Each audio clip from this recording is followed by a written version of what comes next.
बहु प्रतीक्षार अंत आज होईछि। तेबे अनेक स्थान में बीजेपी जितुथिबा बेले नयागढ़ किंतु बीजेडी जीतिछि। दुई हेवी वेट नेता कड़ा टक्कर अवसान घटी नयागढ़ गड़ बीजेडी खाता को जाइछि।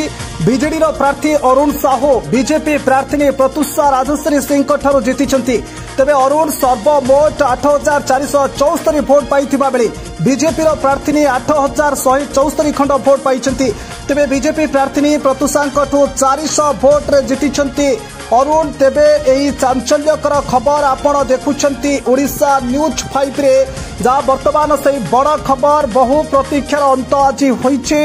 तेबे अनेक स्थान में बीजेपी जितुथिबा बेले नयागढ़ किंतु बीजेडी जीतिछि।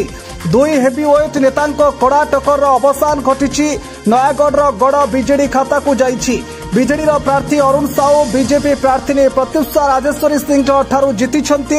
तेबे अरुण सर्वमोट 8,474 भोट पाइथिबा बेले बीजेपी प्रार्थी 8,174 खंड भोट पाई। तेबे बीजेपी प्रार्थी प्रत्युषा 400 भोट जीति Arun. Bureau report Odisha news 5।